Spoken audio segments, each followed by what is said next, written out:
उसकी बात, निषेध की बात कर रहे हैं। वास्तव में तो व्यवहार में की गाथा जो है वो 2-5 दिन चलानी चाहिए। क्या है? उसकी स्थापना तो हो, है? कहाँ कहाँ कैसी कैसी उपयोगिता, क्यों क्यों जिनवाणी में उसे जगह मिली है, क्या क्या कहा है, क्या क्या एक एक नए के बारी खोल खोल के। अब वो ये कहते हैं कि जैसे मैंने बोला ना कि भाई जैसे ले दौलत प्राण प्रिया को तुम मोक्ष में नहीं जाने पाओगे, तो मोक्ष में जाना है तो जो नए इन्हें अपनी कहता है उसे असत्यार्थ मानो, और जो इन्हें अपनी नहीं कहता है उसे सत्यार्थ मानो। निश्चय नहीं, ख्याल नहीं ना। वो कहते देखो अनेक विध पुद्गल कर्म को करे भोगे आत्मा। अब एक प्रश्न खड़ा कर रहे हैं, ऊपर तो कहते हैं अपने ही कह रहे करे वो, और अब कहते हैं यदि करे भोगे आत्मा। वास्तव में तो दुख क्रियावादी, दुख क्रिया अव्यतिरिक्त हो सम्मत न जो जिन धर्म में। अब जरा नया विषय चलेगा, थोड़ा कठिन होगा, घबराना नहीं, आएगा समझ में आएगा। कहते वो दुख क्रियावादी हो जाएगा। ये दुख क्रियावादी क्या होता है कि दो द्रव्य की क्रियाओं को एक आदमी करे, एक करे, उसको बोलते हैं दुख क्रियावादी। अभी विस्तार से समझाएंगे, 2-3 दिन लगेंगे, चिंता मत करो, अभी थोड़ा थोड़ा समझो। एक आदमी बोला कि साहब मेरे को बहुत ज़रूरी काम से जाना है तो मुझे छुट्टी चाहिए।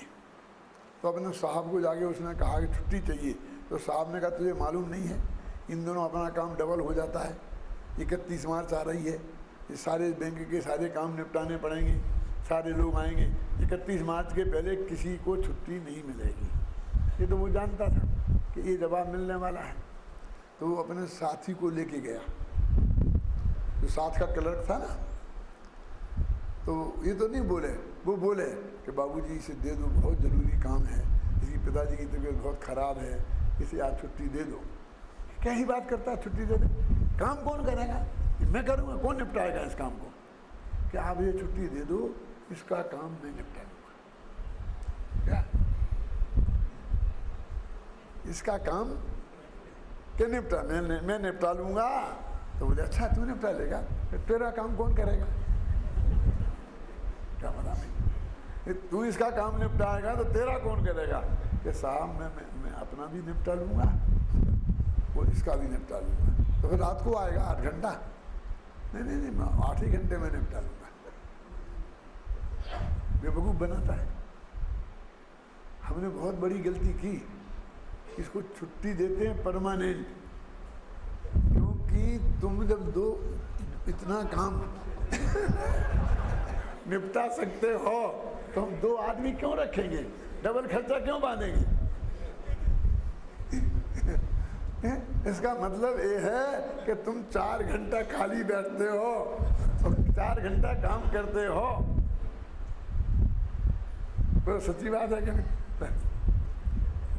एक आदमी दूसरे आदमी का काम निपटा सकता है? क्यों? कि साहब मैं कल प्रवचन नहीं करूँगा। साहब कोई कैसे हो सकता है? अब इतने लोग आपके नाम से बुलाए, सब आ गए हैं, और नहीं वो अभय जी निपटा देंगे ना मेरा काम। ऐसा अभय जी निपटा लेते होते तुम्हें बुलाते ही कौन है? अभय जी अपना निपटाएंगे क्यों? यदि अभय जी आपका निपटाएंगे तो अभय जी का कौन निपटाएगा? तो शांति जी निपटाएंगे तो शांति जी का कौन निपटाएगा? ये कोई व्यवस्था नहीं है। क्यों? ये कोई व्यवस्था नहीं है, कोई किसी का काम नहीं निपटा सकता। तो ये दुख क्रियावाद है, अपना काम भी करे और पुद्गल का भी करे। तो वो कहते हैं आत्मा यदि पुद्गल कर्म को करे तो जो आत्मा का काम है उसे कौन करेगा? और आत्मा जीव और पुद्गल दोनों का काम कर ले तो पुद्गल बेकार हो जाएगा। जैसे वो बेकार हो जाएगा दूसरा आदमी, उसकी नौकरी जाएगी। हम तो छुट्टी लेने आए थे, तुम तो वो परमानेंट छुट्टी हो जाएगी, समझ लेना। तो वो बेकार हो जाएगा ना, उसका काम कौन करेगा? ये कंप्यूटर से यही तो तकलीफ खड़ी हुई है। 10 आदमी काम करते थे, एक कंप्यूटर ने निपटा दिया, एक को रखा, 10 की छुट्टी। क्यों मालूम आपको? गवर्नमेंट कहती है भैया तुम्हारे कितने बरस रह गए बाकी, कि 2 बरस बाकी है, कि 2 बरस की तनख्वाह आज ही ले जाओ पूरी, और ब्याज कमाना है इससे, लेकिन तुम आज छुट्टी करो। क्यों भैया? मुझे सीट खाली चाहिए, मैं यहाँ 10 आदमियों को बैठा लूँगा तो 100 आदमी का काम होगा, ज़मीन की बहुत ज़्यादा कमी है, तू 2 बरस तक काम तो जो करेगा सो करेगा, लेकिन जितनी जगह घेरेगा मुझे वो जगह खाली चाहिए। क्यों? दे दिया, ऐसा कर करके निपटाया। एक मेरे उद्योगपति हैं, मित्र हैं, रिश्तेदार हैं, उनने मुझे बताया, कारपोरेट जगत में है,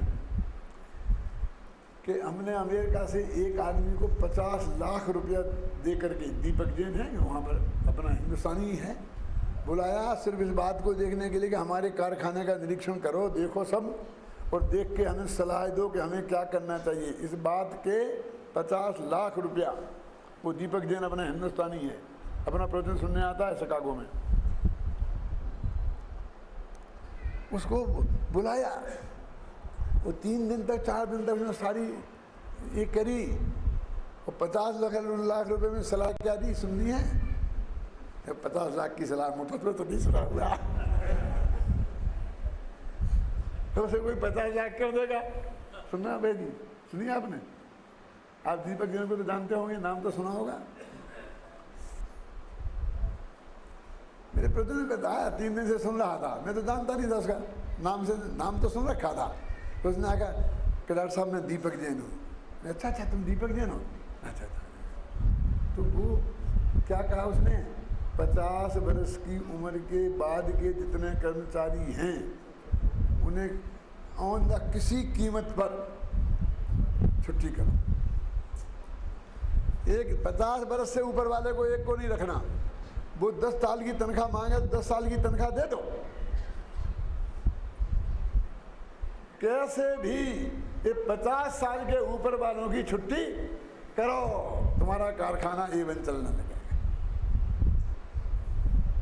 बोलो क्या है? वही है कि एक आदमी की जगह को 10 आदमी घेरे बैठे करते धरते हैं नहीं, पुरानी तरकीब से अपने वही रोकड़ वही लिखनी है, उन्हें वही खर्चा करना है। हम कहते कंप्यूटर से हो सकता है, तो कंप्यूटर को हाथ नहीं लगाना चाहते हैं, किसी दूसरे को आना नहीं चाहते हैं, कंप्यूटर वाला आता है उसको सब मिल के तो खड़े नहीं रहना चाहते हैं, और दूसरे को भगा देते हैं मार पीट के, बदनाम कर करके। क्यों?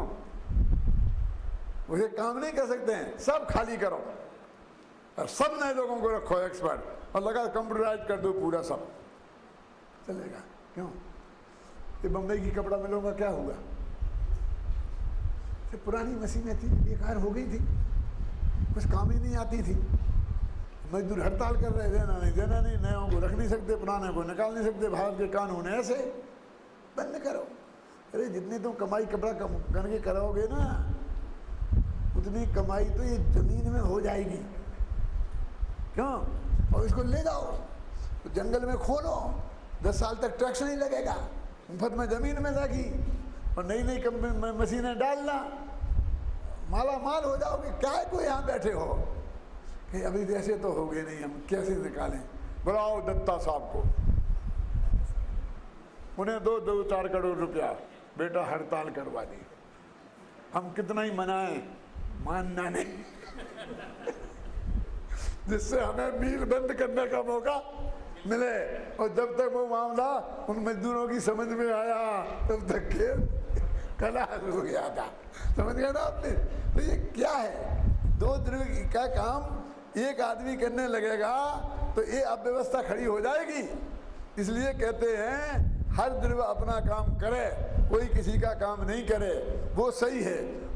2 द्रव्य का काम एक द्रव्य करे, उसको दुक्रियावाद कहते हैं। और यदि ऐसा करेंगे तो वे दुक्रियावादी होंगे। और जैन धर्म में दुक्रियावादियों को मिथ्या दृष्टि कहा है। जिनेंद्र भगवान को ये बात स्वीकार नहीं है। बाकी की बात कर,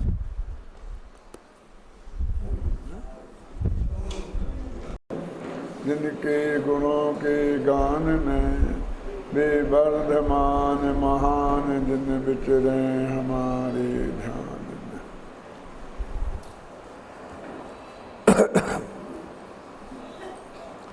समय सार का कर्ता कर्म अधिकार चल रहा है और जिसमें ये बताना है आचार्य देव को एक द्रव्य दूसरे द्रव्य का कर्ता भोक्ता नहीं है। ये कर्ता कर्म संबंधी भूल अनादि की है और वो इतनी बड़ी भूल है कि आचार्य कुंद कुंद देव को सर्वाधिक गाथाएं इस कर्ता कर्म के स्वरूप को स्पष्ट करने में लिखनी पड़ी। पहली बात तो ये है कि एक कर्ता कर्म अधिकार ही सबसे बड़ा अधिकार है, एक 75 गाथा है। दूसरे फिर सर्वसिद्ध ज्ञान अधिकार में भी इसकी चर्चा की, बंधाधिकार में भी इसकी चर्चा की। बार बार आचार्य देव इस प्रश्न को उठाकर और अपने सहज सरल भाषा में इसे समझाने का निरंतर प्रयत्न कर रहे हैं, क्योंकि कर्ता कर्म संबंधी भूल ये सबसे बड़ी भूल है। दूसरी बात यह है कि एक कर्ता कर्म संबंधी भूल में न्याय शास्त्र भरा पड़ा है, लेकिन उसमें एक ही बात है पूरे न्याय शास्त्र में। हेमचंद जी जानते हैं कि ईश्वर जगत का कर्ता नहीं है और इस पर ही सारा आप्त परीक्षा लो चाहे आप्त मीमांसा लो, सब जगह इस बात को भरा पड़ा है। कहीं भी हमने न्याय प्रथमा से लेकर न्याय 30 तक की पढ़ाई पूरी की और पास भी हुए, लेकिन तब तक एक पंक्ति भी कहीं ये नहीं आई थी कि एक द्रव्य दूसरे द्रव्य का कर्ता नहीं है। क्या? और ना हमारे गुरुओं ने बताई थी और ना उसमें पढ़ने में कहीं आई। कैसी विचित्र बात है। और वो भी द्रव्यान योग है। द्रव्यान योग में 3 चीज़ें आती हैं, न्याय शास्त्र और अध्यात्म शास्त्र और सिद्धांत शास्त्र। सिद्धांत शास्त्र माने कॉमर्स सार वगैरह नहीं, ये तत्वार्थ सूत्र वगैरह वस्तु तत्व की व्यवस्था का वर्णन करने वाले जो शास्त्र हैं वो आते हैं सब। और जैसा अतिरेक वहाँ है वैसा ही अतिरेक एक कुंद कुंद में भी है कि यहाँ पर वो ईश्वर जगत का कर्ता नहीं है, एक जगह भी नहीं लिखते हैं और एक द्रव्य दूसरे द्रव्य का कर्ता नहीं है ये लिखते हैं। जैसे वो काम सब उनको सौंप दिया न्याय वालों को और ये काम इनका डिपार्टमेंट है कि ये समझाना है। क्यों? कुंद कुंद कहते हैं कि मेरे सामने जो मेरे शिष्यगण बैठे हैं, जो मुझे सुन रहे हैं, जो मुझे पढ़ रहे हैं, जो मैं लिखूंगा वो पढ़ेंगे, जो मेरी आज्ञा मानने को तैयार हैं, उनमें एक भी तो मुझे ऐसा नहीं दिखता है जो ऐसा मानता हो कि ईश्वर जगत का कर्ता है। तो मैं एक वाक्य बोल करके भी इसमें एक क्यों अपनी शक्ति खराब कर।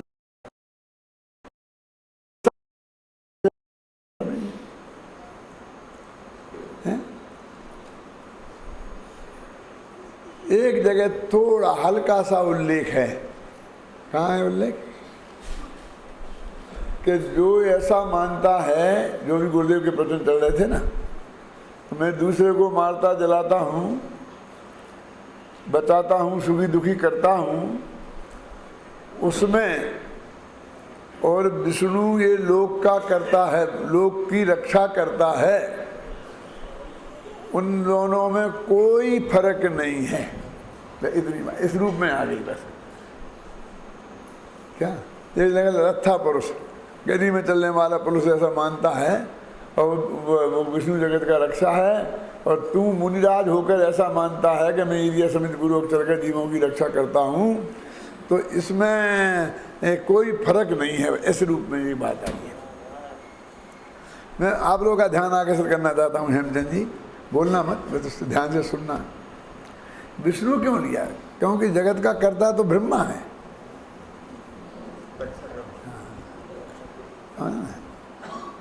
कृष्ण में ही सारा उत्तर समाहित हो गया है क्या, कि प्रकरण वहाँ रक्षा करने का चल रहा है। कोई किसी को मार नहीं सकता और बचा नहीं सकता, बना नहीं सकता, ऐसी बात ही नहीं है। ब्रह्मा जी को क्या कोई याद करे, ये सब विष्णु बन के बैठ गए।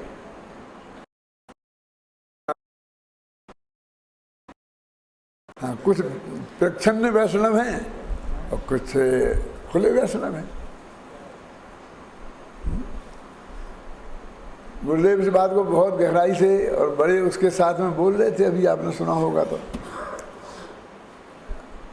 ये सब नए आने वाले जो विद्यार्थी हैं, उनके दृष्टिकोण से ये गुरुदेव का एक प्रकरण रखा गया है, क्योंकि मर्म उन तक पहुंचना चाहिए, कर्तृत्व की बुद्धि का भूत उतरना चाहिए, और अत्यंत सरल भाषा है, सरल उदाहरण है क्या।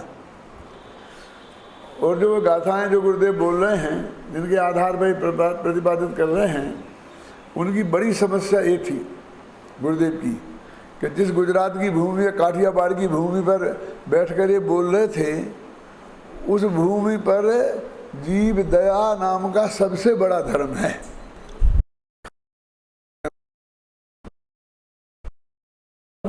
ये लोग इसमें हर साल खर्च करते हैं और विदेशों में जाते हैं, तो वहाँ पर एक ही बात है कि जीव दया के लिए पैसा इकट्ठा करो, बरसने लगता है वहाँ पैसा। कहाँ अकाल पड़ गया है, बरसात नहीं हुई है, गायों को घास चाहिए, तो गायों को घास देने के लिए, डालने के लिए, तो इन सब के लिए बहुत बहुत बहुत। वो ऐसे वातावरण में कोई किसी को मार नहीं सकता, बचा नहीं सकता। तुम घास डाल के गायों को बचा नहीं सकते, ये बात कहना उनके लिए कितना, उनसे चारों तरफ घिरे हुए और श्रोता भी लगभग उन्हीं में से आए हुए हैं, जिनके रोम रोम में ये बात बसी रही हुई है। वो कितनी कठिन काम थी, कितना कठिन काम था। इसलिए मैंने अभी मोक्ष मार्ग प्रकाशक का साल लिखा, तो उसमें एक पंक्ति लिखी है अंत में कि टोडरमल जी ने अपनी जान की बाजी लगाकर ये तत्व ज्ञान हमारे और आपके लिए सुरक्षित करके रख रखा है। 5वां अध्याय, 6वां अध्याय, 7वां अध्याय, इसमें जिस तरह उनने गीत मिथ्यात्व की धज्जियाँ उड़ाई हैं कि चारों तरफ शत्रु खड़े कर लिए, उसके बाद भी वो बचे रहते तो आश्चर्य होता है। ऐसा ऐसा लगा ना, नो द्वारे को पिंजरो तामे सुआ समाए, उड़वे को अचरज नहीं, अचरज है। किस किस तरह कहीं भी इसमें है। ये 9 दरवाजे खुले हैं ना, आँख कान नाक और खुले हैं, और अंदर चेतना आत्मा रूपी तोता बैठा है, और तोता तो 1 सेकंड पिंजरे में नहीं रहना चाहता है, वो उड़ के भाग जाना चाहता है। और 9 ही दरवाजे खुले हुए हैं, तो फिर उड़ गया, माने कोई आदमी मर गया, इसमें कौन सा आश्चर्य है। ये जब तक नहीं मरा, आश्चर्य तो इसमें है। क्यों?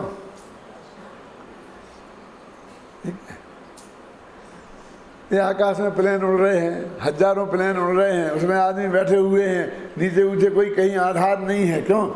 और उस मशीन के भरोसे, जिसमें जरा ही पंखा रुक जाता है, ये हो जाता, जरा लाइट चली जाए, कुछ भी जरा सा भी आरे बाल के बराबर की अटकाव आ जाए, क्यों, तो जो रुक जाती है। और फिर भी ये हजारों प्लेन उड़ रहे हैं, गिरते नहीं हैं, इसमें आश्चर्य है। कहीं एक आध गिर गया, उसमें कौन सा आश्चर्य है? समझ में ना?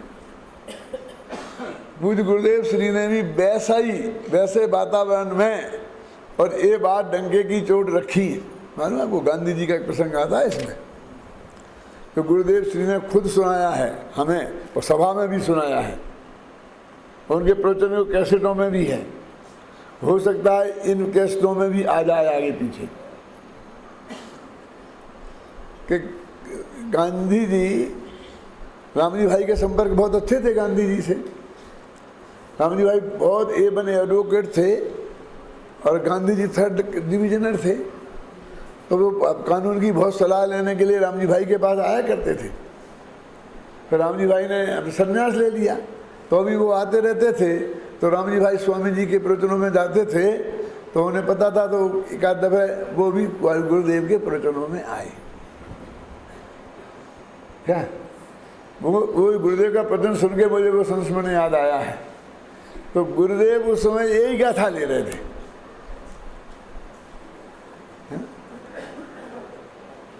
ये गाथाएं ले रहे थे। और कौन सी गाथाएं थी कि सो अमूढ़ो अन्नानी नानू ए दो दुबिजेरी दो। जो ऐसा मानता है कि मैं दूसरे को मारता हूँ, जलाता हूँ, बचाता हूँ, सुखी करता हूँ, दुखी करता हूँ, वो मूढ़ है, अज्ञानी है, और ज्ञानी इससे विपरीत है। तो व्याख्या कर रहे थे, क्यों निज आयु क्षय से मरण हो, यह बात जिन वर ने कही, तुम बचा कैसे सकोगे जब आयु दे सकते नहीं। निज आयु से जीवित रहें, यह बात तुम मार कैसे सकोगे जब आयु हर सकते नहीं। कि जो उसके बीच में स्वामी जी को पता नहीं था कि गांधी जी आए हैं, बैठे हैं। उस वक्त गांधी जी इतने प्रसिद्ध भी नहीं होंगे और स्वामी जी के माथे पे छाए रहे, ऐसी बात नहीं होगी। तो स्वामी जी कहते रहे, जो ये कहता है मैं देश की सेवा करता हूँ, समाज की सेवा, वो तो रामजी भाई के लिए कहते, क्योंकि वे भी नेता थे। मालूम, भारत आज़ाद हुआ था, उनको मुख्यमंत्री का ऑफर हुआ था गुजरात के, तो वो तो उनको समझाते थे कि मैं देश की सेवा कर सकता हूँ, देश को बचा सकता हूँ, देश को ये कर सकता हूँ, सुखी कर सकता हूँ, दुखी कर सकता हूँ। वो मूढ़ हैं, अज्ञानी हैं। पूरा व्याख्यान जम के जिसमें उन्होंने 10-20 बार मूढ़ अज्ञानी कहा होगा, और गांधी जी चुपचाप शांति से बैठे बैठे सुन लिए। और उन्होंने वो आकर के जब बाद में रामजी भाई से बात करी उनने, तो कोई 6 महीने बाद, तब नहीं, तब मिले तो उन्होंने कहा कि तुम्हारे वो गुरु कहाँ हैं आजकल जो मुझे मूर्ख कहते थे। वो समझे कि आज मैं आया हूँ तो ये सारा व्याख्यान मेरे ऊपर ही हो गया है, रामजी भाई ने बता दिया होगा। क्या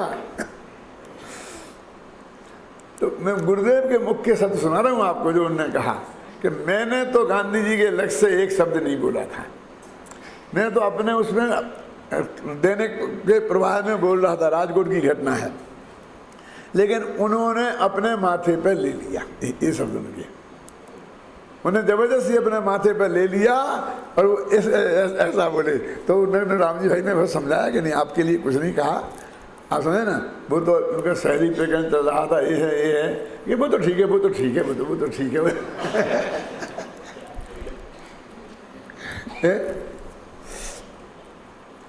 तो वो प्रकरण यहाँ ये है। उसके बारे में एक आध बात मैं आपको थोड़ी और बताना चाहता हूँ कि ये बंधनकार की गाथाओं में सबसे बड़ी बात यह है दिनेश भाई कि इसमें कुंद ने करुणानि योग का सहारा लिया है। क्या? क्योंकि निज आयु कर्म के उदय से जिंदा रहता है और आयु कर्म के क्षय से मरता है, समय साथ तो ये नहीं कहता है। समय साथ के लिए तो आयु कर्म भी परद्रव्य है। जैसा तू नहीं किसी को मार बचा सकता, ऐसा आयु कर्म भी मुझे नहीं बचा सकता और आयु कर्म भी मुझे नहीं मार सकता। क्यों? समय साथ के लिए तो दोनों ही परद्रव्य हैं और दोनों ही जड़ हैं, ये कार्यमान वर्णना है। क्या ख्याल में है ना? इसलिए वो तो धर्म में तो ये स्वीकार नहीं है। और आगे उनने ये धुनाई भी करी है। अभी अभी अपने अपन जो गाथाएं पढ़ रहे हैं ना, इसमें ही आने वाली है क्या कि जीव आत्म गुण करे, कर्म आत्म गुण करें और आत्मा कर्म के गुण करें, ऐसा संभव नहीं है। ऐसा मानोगे तो दुख क्रियावादी मिथ्या दृष्टि हो जाओगे। देखो 86 में, यदि आत्मा जड़ भाव चेतन भाव दोनों को करे, तो आत्मा दुख क्रियावादी मिथ्या दृष्टि अब तरे। लेकिन वो इतना बड़ा सत्य है और जगत का इतना विशाल बहुमत उसके असत्य के पक्ष में है कि एक कोई ये बात सुनने को तैयार नहीं है कि तू जीव दया नहीं कर सकता और ये नहीं करना चाहिए।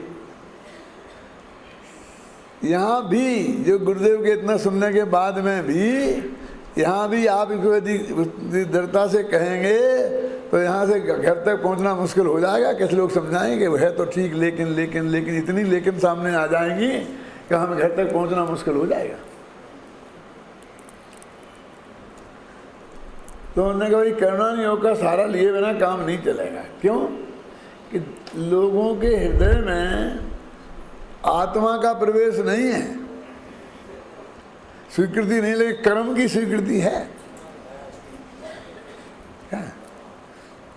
और अभी आपने प्रशिक्षण शिविर चल रहा है तो एक आध दिन में पढ़ाएंगे हमारे अध्यापक आपको क्या कि ज्ञात से अज्ञात की ओर जाते हैं, उदाहरण से सिद्धांत की ओर जाते हैं। क्यों?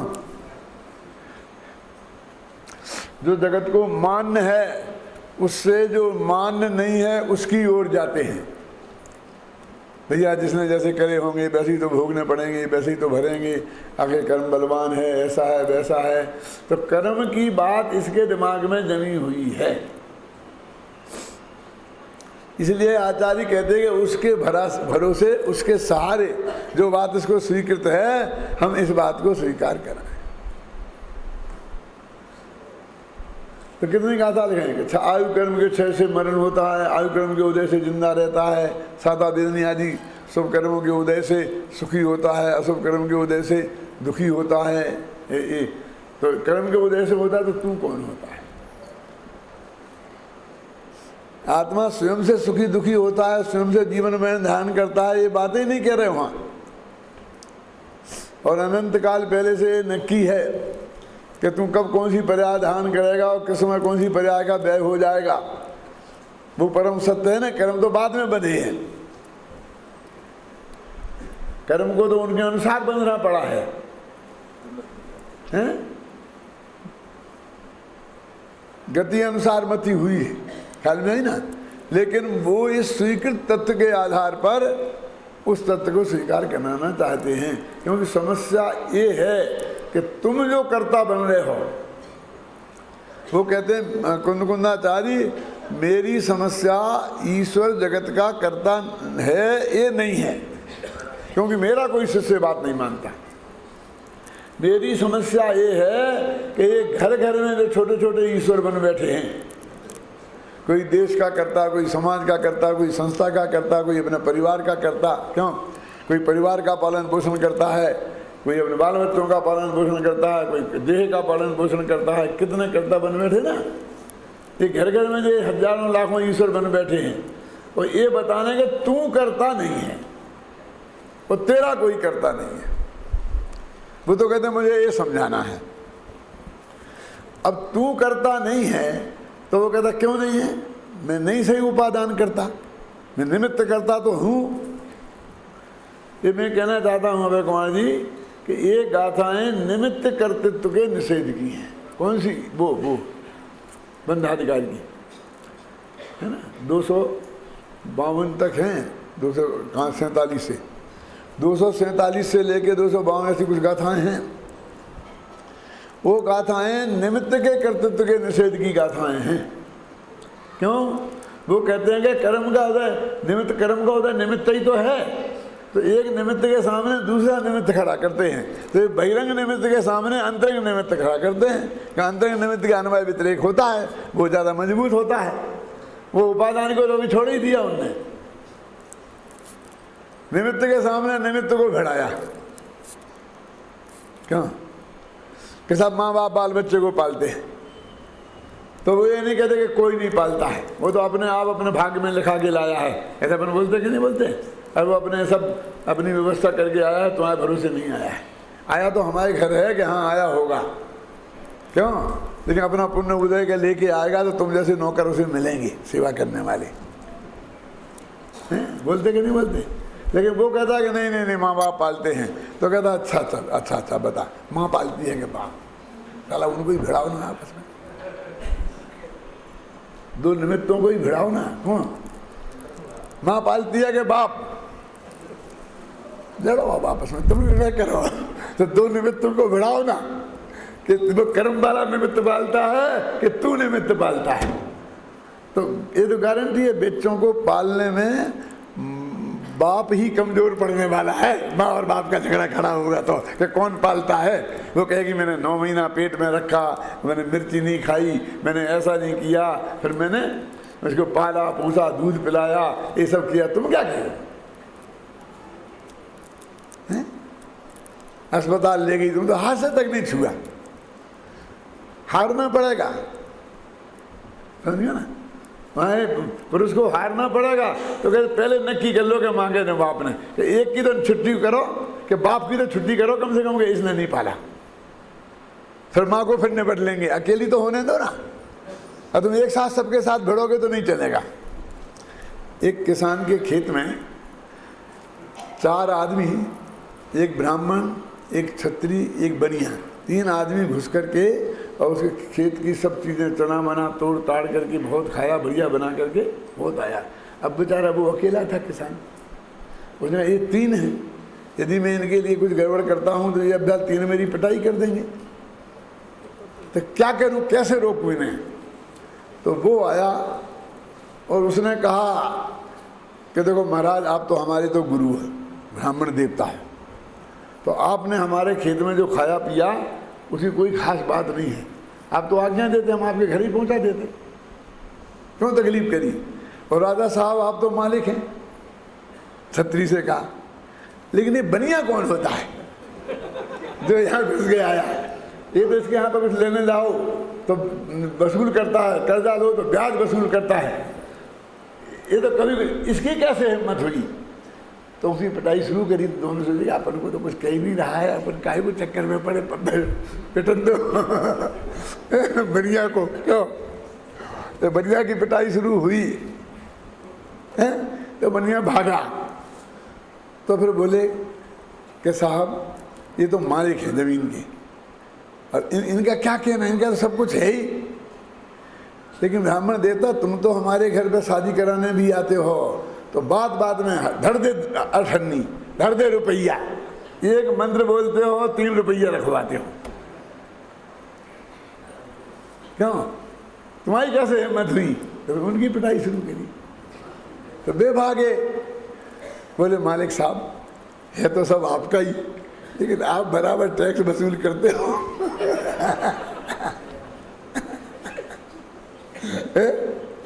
तो उन्होंने कहा इस तरह तीनों को भगाया, तीनों को तोड़ तोड़ के। ऐसे ही आचार्य कहते हैं अब सब निमित्तों से एक साथ नहीं भिड़ सकते। क्यों? एक करुणान योग वालों को साथ ले लो, नहीं तो जब भी उस पार्टी में चले जाएंगे। क्यों? तो उन्होंने कहा कि कर्म के उदय से जीवन और मरण होता है।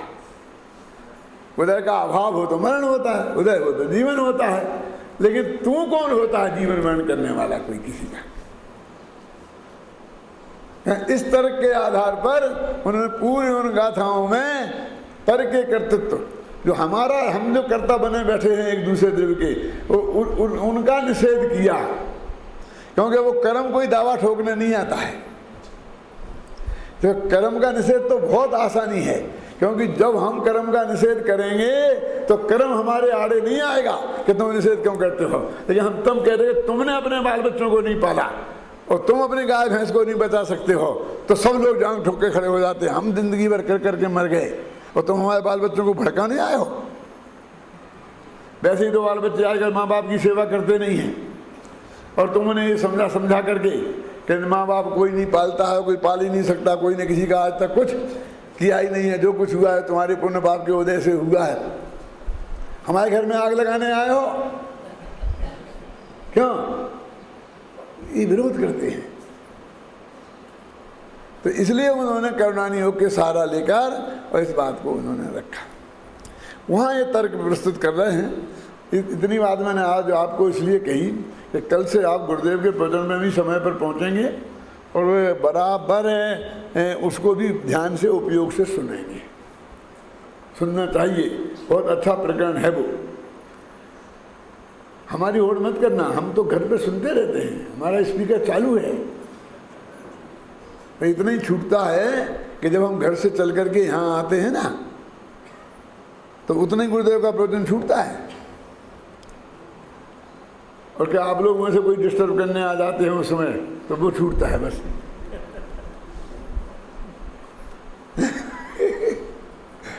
बंद करना पड़ता है, क्या करें? किसी का फोन आ जाए तो बंद करना पड़ता है ना। तो ये बहुत मार्मिक सरल आप लोगों के हिसाब से ही सब चलाने जाने वाला है। इसलिए सारे विद्यार्थियों की उपस्थिति में सबसे पहले लगाऊंगा कल। आज ये लेट आए हैं और आधे पर्दे आए हैं, ख्याल में है ना। हम तो ये चिंता कर रहे थे रात को बैठ करके कि ये कल हॉल में बनेंगे नहीं तो अपन को ऊपर जाके प्रवचन करना पड़ेगा। शाम की देख करके भीड़ और ये भी देख करके भाई इतने लोग चले गए थे वहाँ कल, अरे वो 3 4 5 बसें भर के चली गई थी इसलिए लोग कम थे, अब इतने लोग आएंगे तो उन्हें कहाँ ठहराएंगे। और हमारे फिर खाली दिखा, ऐसा नहीं चल सकता।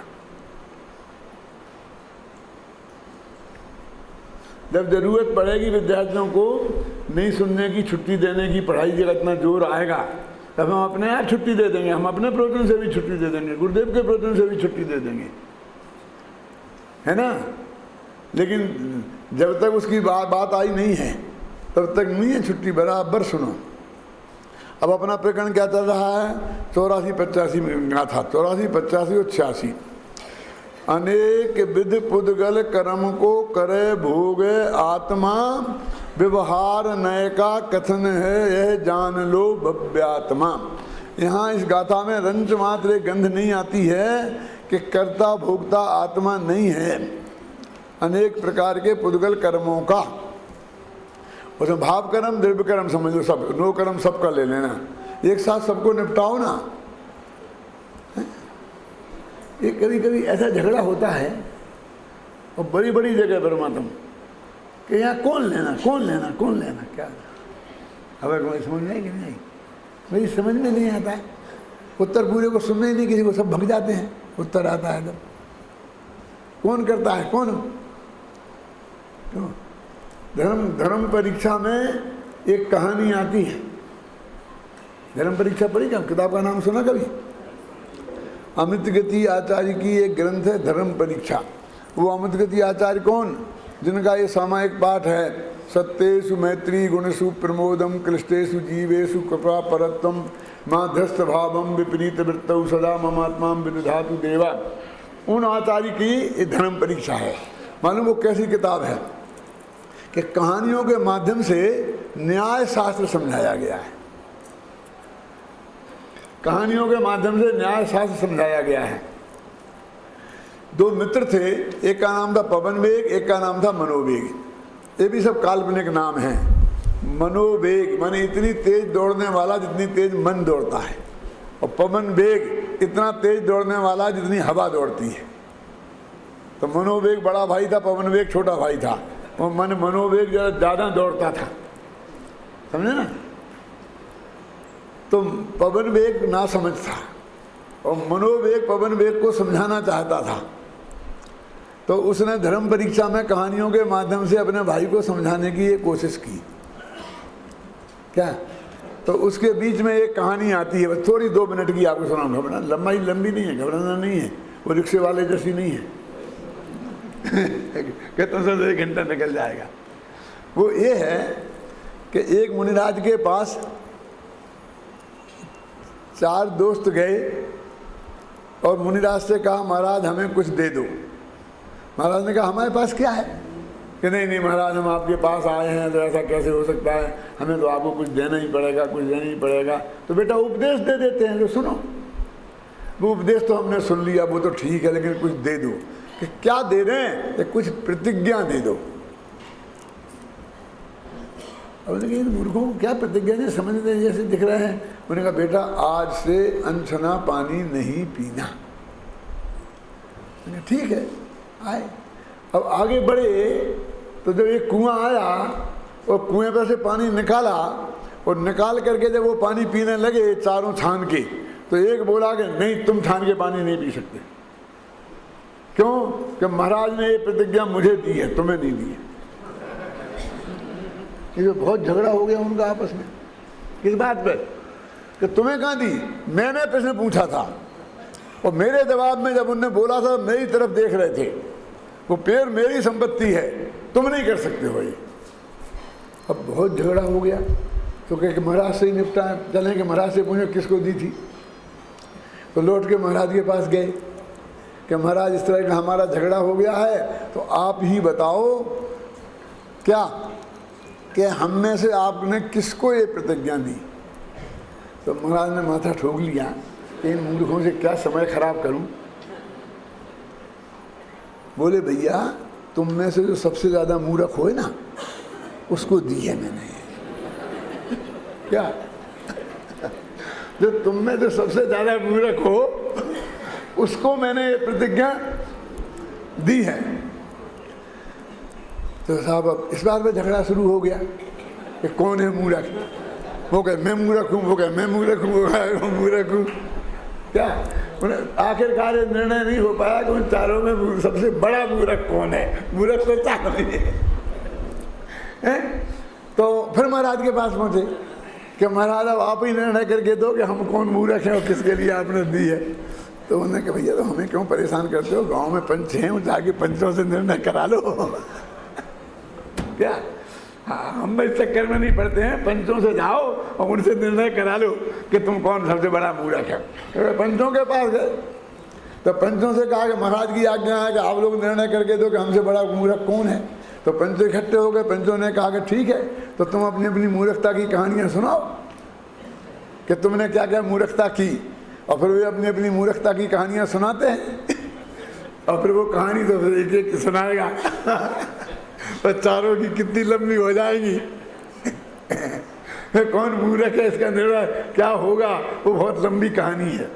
मैं तो सिर्फ इतना ही कहना चाहता हूँ कि एक आत्मा परद्रव्य का कर्ता नहीं है, कर्म का कर्ता नहीं है, तो द्रव्य कर्म का नहीं है कि भाव कर्म का नहीं है कि नो कर्म का नहीं है। अरे सबका ही नहीं है। लड़ते काहे हो?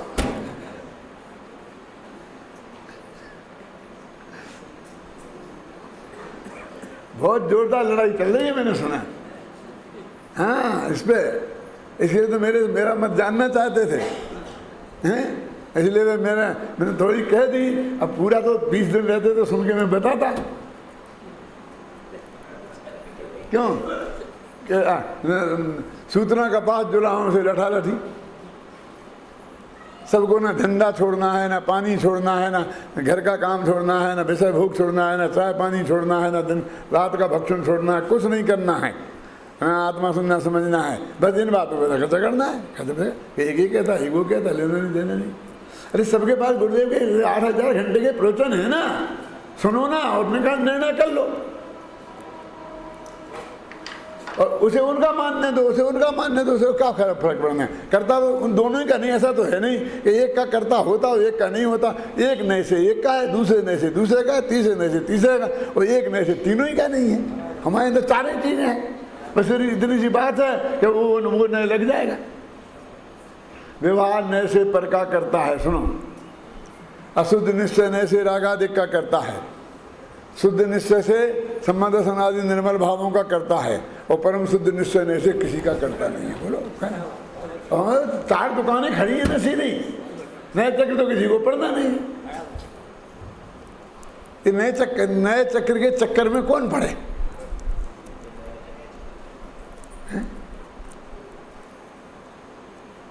क्यों वो समझ पका नहीं है? अरे होगा थोड़ा मतभेद इन बातों में, थोड़ा तो रहने दो, कोई फर्क नहीं पड़ेगा।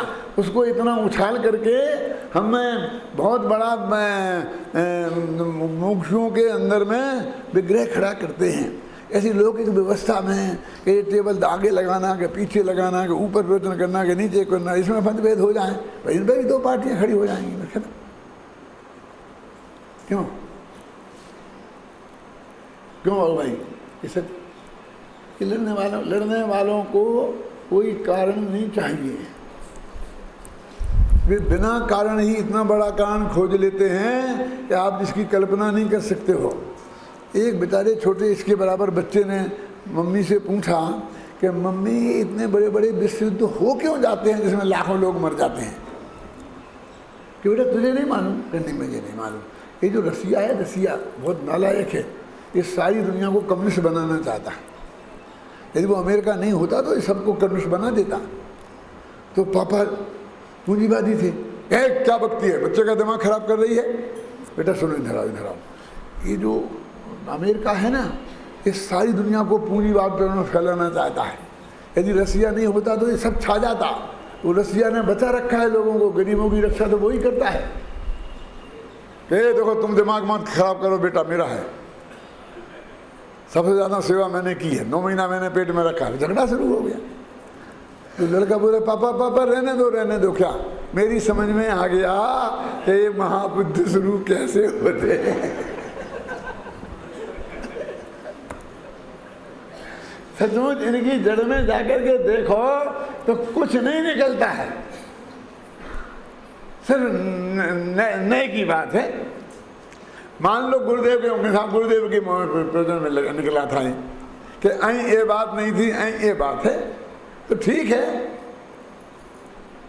आप समझे ना? मैंने कल कहा था ना कि भाई यहाँ कोपाधिक लिखा है तो भाव कर्म की बात होगी, ज्ञान यदि द्रव्य कर्म की बात होगी तो ज्ञानाभरणादि लिखते क्यों साहब? तो मेरी ये अपेक्षा है, अब मुझको द्रव्य कर्म का कर्ता थोड़ी स्थापित करना है, मुझे नो कर्म का कर्ता थोड़ी स्थापित करना है। आखिरकार तो मुझे सबका ही अकर्ता बताना है ना, क्योंकि जो पर्यायों से भिन्न है वो आत्मा मैं हूँ, मेरा अपनापन तो उसमें है ना।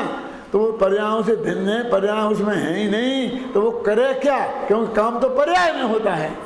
जब हमने उसको ही काट दिया तो उसमें कर्ता कर्ता का प्रश्न ही खड़ा कहाँ होता है?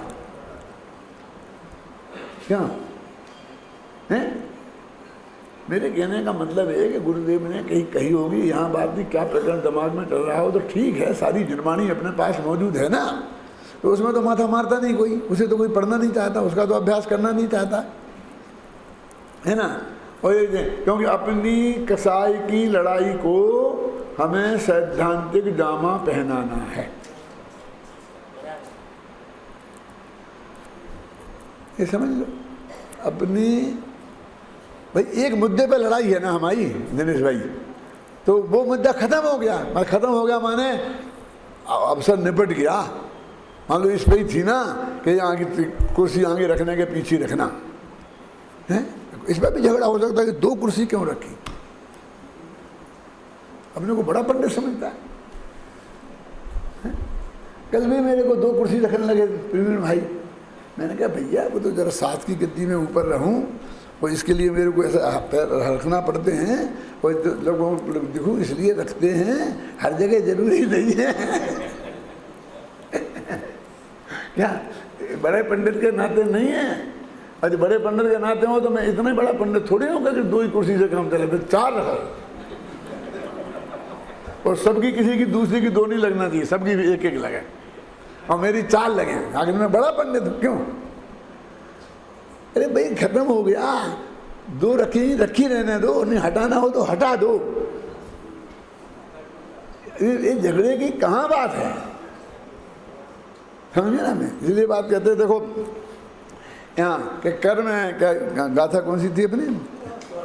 84। अनेक विध पुद्गल कर्म को करे भोगे आत्मा, व्यवहार नय का कथन है यह जान लो भव्यात्मा। ये गाथा अपने में परिपूर्ण है कि नहीं, कि व्यवहार नय का एक कथन है, हे भव्यो तुम इस बात को जान लो। नहीं जानो तो नहीं कहा। गुरुदेव बोलते जाने लो प्रयोजनवान है। अब अगली गाथा अलग है, वो कह रहे कि पुद्गल कर्म को करे भोगे जगत में यदि आत्मा। कि वो व्यवहार भाई साहब कह रहे थे ना कि पुद्गल कर्म को आत्मा करता भोगता है, तो यदि हम ऐसा माने कि पुद्गल कर्म को आत्मा करता है तो ये जीव दुख क्रिया अव्यतिरिक्त हों, दो क्रियाएं एक साथ हो जाएंगी है, और जो जिनेंद्र भगवान को स्वीकार नहीं है। देखा ना, सम्मत न जो जिन धर्म में, मूल गाथा में जनाब सदम, जिनेंद्र भगवान को असहमति है इसमें, जो जिनेंद्र भगवान को स्वीकार नहीं है। ये तर्क इसे बोलते हैं आगमाश्रित तर्क। हमने कहा भगवान ने ऐसी कही है, भगवान को ये स्वीकार नहीं है, क्या और क्यों नहीं है क्या नहीं हम इतने नहीं जानते हैं, पर गुरुदेव ने ऐसा कहा है। क्यों कि भाई साहब यहाँ दो फुट जगह आगे छोड़ देना, कोई बैठेगा नहीं, या क्यों नहीं बैठेगा साहब, कि साहब डॉक्टर साहब ने ऐसा कहा, हम तो और कुछ नहीं जानते, चलो 2 फुट हटो, 2 मिनट हटो। जिन्होंने भगवान को उन्होंने सामने खड़ा कर दिया। फिर वो कहते हैं कि नहीं, हम तो ऐसे नहीं मानेंगे। तो कहते यदि आत्मा जड़ भाव चेतन भाव दोनों को करे, जड़ों को करे और चेतन को करे, तो आत्मा दुक्रियावादी मिथ्या दृष्टि हो जाएगा। अब इस दोनों में दुक्रियावाद ये शब्द आ गया, तो ये दुक्रियावाद समझना सबसे पहले अपन को जरूरी है, अन्यथा इन गाथाओं का अर्थ हमारी समझ में नहीं आएगा। और दुक्रियावाद समझने के लिए मैं बनारसी दास जी का छंद निकाल के लाया, नाटक समय सार का छंद है, मैं पढ़ता हूँ, आप सुनो। एक परिणाम के न करता द्रव्य दोए, एक परिणाम के 2 द्रव्य करता नहीं हो सकते, और 2 परिणाम एक द्रव्य न धरतु है, तो 2 परिणामों को एक द्रव्य धारण नहीं कर सकता। 2 तरह का हो गया दुक्रियावादी। एक करे तूत द्रव्य कबे हूँ, एक करे तूत 2 ही द्रव्य कबे हूँ ना करें। एक काम को 2 द्रव्य मिलके नहीं कर सकते, और 2 ही करे तूत एक द्रव्य ना करतु है, और 2 कामों को एक द्रव्य नहीं कर सकता। जीव पुद्गल एक खेत अब गाही 2, यद्यपि जीव और पुद्गल एक क्षेत्र आप गाही हैं, अपने अपने रूप ते को न टरत है, अपने अपने रूप को कोई नहीं छोड़ता है। जड़े परिणामन को करता है पुद्गले, और चिदानंद चेतन स्वभाव आचरतु है। तो जड़ में है, जड़ का करता जड़ कर्म है, और चेतन का करता चेतन कर्म है। इतनी सी बात है। दिक्कत क्या होती है कि उस कर्म शब्द से हमने एक काम मान लिया, जबकि वो एक काम नहीं है, वो 2 काम है। एक जो चेतन में कर्म रूप परिणमन होता है वो, और एक जो कर्म में कर्मान भगना कर्म रूप परिणमन होती है वो। क्या इस छंद को फिर द्वारा पढ़ता हूं, जैसे आपको ख्याल में आएगा। एक परिणाम के न करता द्रव्य 2 ही परिणाम एक द्रव्य न धरतु है, एक करे तूत 2 ही द्रव्य कबे हूँ न करें, 2 ही करे तूत एक द्रव्य न करतु है। जीव परिणाम एक खेत अब गाही 2, अपने अपने रूप ते को न टरतु है। जड़ परिणामन को करता है पुद्गल, चिदानंद चेतन स्वभाव आचरतु है। कैसा झगड़ा है कि माँ बाप लड़ पड़े, 2 महिलाएं लड़ पड़े कि एक कहे कि ये मेरा बेटा है, कि एक कहे कि ये मेरा बेटा है, तो समस्या बहुत बड़ी है। उससे बड़ी समस्या ये है कि 2 पुरुष ये कहें कि ये मेरा बेटा है, और वो कहे मेरा ये बेटा है। क्या समझना, पहली समस्या बड़ी है, और दूसरी उससे बड़ी क्यों है? बताओ बताओ, दूसरी उससे बड़ी क्यों है? माँ ने तो जन्म दिया है तो डिसीजन बहुत आसानी से हो सकता है कि अस्पताल में जाके देख लो कौन माँ के पेट से बच्चा ये पैदा हुआ था। मैंने उसके लिए तो बहुत प्रमाण हमारे पास मौजूद है ना। दो माताएं यदि दावा करें तो उसके निर्णय करने के लिए हमारे पास निर्णय करने में समझ बहुत है। लेकिन बाप दावा करें तो फिर वो आज के ज़माने में DNC करानी पड़ेगी। क्या क्या अब जो भी हो यार, हमको क्या लगा जाए, तो समझ गए हमारा काम हो गया। क्यों वो चल रहा है ना उसका अपना, वो कौन सा नेता था, नारायण दत्त तिवारी का। वो बेटा कहता है मेरे बाप हैं, वो कहते हैं मेरा बेटा नहीं है, तो जांच करा लो। मैं कहता हूँ बाप को तो खैर पता होगा कि नहीं होगा कि वो उसका बेटा है कि नहीं है, लेकिन बेटे को कैसे पता कि मेरा बाप है? कि उसकी अम्मा ने बताया होगा उसे। क्यों? और क्या उपाय हो सकता है, हैं? तो ये तो वो जरा कठिन है, और वो तो आजकल चल गया। आज से 150 वर्ष पहले कहाँ ये थी, जब बनारसी रास्ते के तब ये कहाँ उपाय था हमारे पास, किसके बाप का कैसे पता चले? तो वो जरा ज़्यादा कठिन है। किनमें? दो महिलाओं में झगड़ा हो तो, और दो पुरुषों में झगड़ा हो तो, लेकिन एक महिला और एक पुरुष यानी माँ और बाप में झगड़ा हो कि एक किसका बेटा है, तो क्या क्या क्या समस्या है? क्या बोलो? अरे कि बेटा सब दोनों का भाग्य से एक है, लेकिन उल्टो तो ये बेटे का बाप है और ये बेटे की माँ है, तो कहाँ झगड़ा है? दावा ये करते क्या, वो माँ महिला है वो माँ बने का दावा कर रही है, और पुरुष है वो पिता बने का दावा कर रहा है, इसमें झगड़ा कहाँ है बोलो? यदि माँ कहती है कि इसका नहीं है तो तू बता किसका है? 7 फेरे तो तेरे इससे पड़े थे, क्यों? और यदि किसी ऐसा तो नहीं कह सकती है कि ये ना इसका है और ना किसी पुरुष का है, ये तो कोई माँ नहीं कह सकती है ना। तो दावा कहाँ है? तो वो कह रहे हैं कि चेतन भाव चेतन आचरत है और जड़ भाव को जड़ आचरत है, इसमें कहाँ झगड़ा है? आप समझे ना? इसमें छंद में से निकलता ना क्लियर। मैं इस छंद को इसलिए पढ़ रहा हूँ कि ये इसी प्रकरण में है,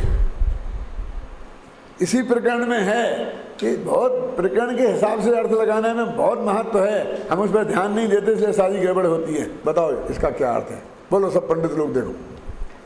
एक देखिए जानिए रम रहिए कठोर, समल अमल न बेचारिए यह सिद्ध नहीं। और ये बनारसी दास का है, बनारसी दास नीचे बैठे हैं लिख रहे हैं। क्या अर्थ है इसका? नीचे की पंक्ति का पूछना चाहता हूं मैं। समल अमल न बेचारिए यह सिद्ध नहीं। और सब पंडित लोग अपने मन में जवाब दे लेना, बाकी तो बेचारे लोग क्या करेंगे? क्यों? कहना समल है आत्मा ना विमल है, लेकिन समल माने क्या? समल माने क्या? विमल माने क्या? माने राग देश का मैल उसमें नहीं है, कि राग देश का मैल उसमें है, कि कर्म का मैल है, कि मलमूत्र शरीर का ये मैल है। मैल माने क्या? मैं बताऊं। समल और विमल में जो मल है उस मल का अर्थ क्या है? इसका उत्तर अपने अपने मन में दो। ये पहुंच गए ठिकाने? बहुत अच्छे स्वाध्यायी है ना मधुकर भाई। ये उस कलश का अनुवाद है कि मेचका मेचकत्तयो, कि भगवान आत्मा न मेचक है न अमेचक है। तो समल माने मेचक और अमल माने अमेचक। अब मेचक माने क्या? जो झगड़ा खड़ा हो गया कि मेचक माने समल और अमेचक माने अमल। ऐसा हो गया ना कि ये कौन है? कि नागनाथ, कि नागनाथ का अर्थ समझने के सांपनाथ। तो नागनाथ और सांपनाथ में क्या फर्क है? क्यों? तो भैया इसका अर्थ है मेचक माने अनेकाकार और अमेचक माने एकाकार। ये भाव संबंधी बोल है, होते हैं ना। क्यों? आत्मा में चार चीजें हैं ना, कौन? द्रव्य, क्षेत्र, काल, भाव। द्रव्य की अपेक्षा आत्मा अपना त्रिकाली ध्रुव है, वो सामान्य है। क्षेत्र की अपेक्षा असंख्य प्रदेशी है, क्या है ना? काल की अपेक्षा अनादि अनंत है, और भाव की अपेक्षा अनंत गुण वाला है। अनंत गुण वाला माने होता है अनेकाकार, और एकाकार माने अनंत गुणों का अखंड पिंड है, भेद नहीं है, भेद का निषेध। तो भाव संबंधी भेद भी उसमें नहीं है। द्रव्य से काल संबंधी भेद तो है ही नहीं, क्योंकि भाव है अंतिम। तो जब अंत लगाते हैं तो लोभांत कसाय से लोभ गया तो सब गए। तो कि समल अमल न विचारे कि आत्मा मेचक है कि अमेचक है, इसके विचार में पढ़ने से क्या फायदा? इसमें लिखा ना मेचका मेचकत्वयो, है ना, कि मेचक मेचक। तुम लग रहे हो घंटों से आत्मा मेचक है कि अमेचक है, मेचक है कि अमेचक है, मेचक है कि अमेचक है, निश्चय नहीं से अमेचक है, व्यवहार नहीं से मेचक है, और कौन सा व्यवहार और कौन सा निश्चय सब तुमने निकाल के खड़े कर दिए। अंत में आचार्य कहते भैया रहने दो, बहुत हो गया। तुम आत्मा जो हमने बताया उसके बारे में सोचो, वो मेचक है कि अमेचक है, कि एकाकार है क्या? ये राग द्वेष वाला मन नहीं है, ये मलमूत्र वाला मन नहीं है, ये शरीर संबंधी मन नहीं है, ये राग द्वेष संबंधी मन नहीं है। ये तो चित्त में जो एकाकार और अनेकाकार संबंधी विकल्प खड़े होते हैं, उसको यहां मेल कहा है कि वो मेल आत्मा में नहीं है। तो अब तो सही हो गया। कहते ये तो निश्चय नय का पक्ष है, वो समल है, ये तो व्यवहार नय का पक्ष है। तो क्या कहते हैं कि भगवान आत्मा तो न मेचक है न अमेचक है, या तत्ववेदी च्युत पक्षपाता। क्यों? जो तत्ववेदी है वो तो पक्षपात से च्युत है। तो तुम आत्मा को मेचक अमेचक के रूप में क्यों देखते हो? तुम आत्मा नहीं देख सकते। ऐसे भेद खड़े करने से क्या लाभ है? कि हम तो भेद का निषेध कर रहे हैं, कि खड़े किए ना तब तो निषेध कर रहे हो। ये खड़े ही नहीं करते तो निषेध करने की क्या जरूरत थी? बोलिए। तो हम तो ये कह रहे हैं कि भैया तुम ये झगड़े खड़े मत करो, निषेध का मौका ही नहीं आए। जीवों की परिणति अलग अलग है। अकलंग देव ने तो क्या लगा, विभिन्न रुचया ही लोका, लोक की रुचि बिल्कुल भिन्न भिन्न प्रकार की है। अब अपनी अपनी रुचि से अपना अपना परिणमन सब करते हैं, अब करने दो। देखो यदि वो गलती में होगा तो उसका फल तो वो भोगेगा ना, तुम्हें तो नहीं मिलेगा ना, तुम तो सही हो ना। क्यों? लेकिन हमें तो उन पर दया आती गई, इतनी गलती करके ना मालूम कहाँ जाएंगे भगवान, कहाँ जाएंगे। तो अपना विचार करके तू कहाँ जाएगा? क्यों है? हमें दूसरों के इस विचार में क्यों उलझते हैं? गुरुदेव श्री का तत्व ज्ञान जो हमारे पास है, जिसमें क्रम मध्य पर्याय है, त्रिकाली ध्रुव भगवान आत्मा है, निमित्त उपादान का स्वरूप है, निश्चय व्यवहार का स्वरूप है, ये सारी चीज़ें जो हैं पुण्य पाप के बारे में है, और आगम रखा है। कुंद कुंद की वाणी है, अमरचंद की है, जयसेन की है, जयचंद छाबड़ा की है, टोडरमल जी की है। कितना कितना माल है अपने पास। क्यों? तुझे एक सेकंड की फुर्सत क्यों मिलना चाहिए सोचने के लिए? कर कि वो नहीं मानता, नहीं मानने देना। उसके मानने से तेरे को समाधान होगा। ये भाई आप सौगणी जी को मानते कि नहीं मानते? आप फलाने जी को मानते कि नहीं मानते? मैं कहा सौगाणी सिद्धानम सम्यक दर्शनम है कि आत्म सिद्धानम सम्यक दर्शनम है? क्यों? बोलो। तू ये क्यों नहीं पूछता कि हम आत्मा को मानते हैं कि नहीं मानते, हम त्रिकाली ध्रुव को मानते कि नहीं मानते? क्यों? और सौगाणी को नहीं मानते कि किसको नहीं मानते? अरे उन सब जगत में सबका अस्तित्व है, हमें मानते हैं। नहीं उन्हें ज्ञानी मानते हो कि नहीं मानते हो? हमने उनको देखा ही नहीं है, उनकी बात सुनी नहीं है, अब हमको हर एक के बारे में हमें निर्णय करने जाएं कि हम तो अरहंत भगवान का निर्णय करने की आज्ञा दी है कुंद कुंद ने तो कि जो जान दी अरहंतम दिव्यत्व गुणत पंचतायम, उसे भगा था बदल दो। जो जान दी सौगाणी दिव्यत्व गुणत पंचतेम, सो जान दी अपानम। हमारे हम को छोड़ के उनको जानने लगेंगे, क्या करेंगे बोलिए? अब कौन किसको मानता है या नहीं मानता है? मैं तो ऐसा बोलता हूँ भगवान जी, मैं ये बताओ बेटा, वो तो सौगाणी जी तो गए, तुम मुझे मानते हो कि नहीं? बोलो क्या कहना है तुमसे? मानते हो कि नहीं मानते हो? कि नहीं मानते हो तो किससे बात करते हो? और मानते हो तो फिर मुझे कुछ नहीं कहना है। क्या है? अपनी जिनवाणी अपने सामने है, उसकी अपन चर्चा करें, विवादों में न उलझें, इसी में हमारा तो हों जिनके गुणों के गान में वे वर्धमान महान जिन विचरे हमारे। देखो समयसार परमागम में जीव कर्मों का करता है या नहीं, इसके बारे में चर्चा चल रही है। समझ प्रकाश दिया गया है, समझ प्रकाश दी है ना, उनकी व्यवस्था यहाँ नहीं करते अंदर कहीं।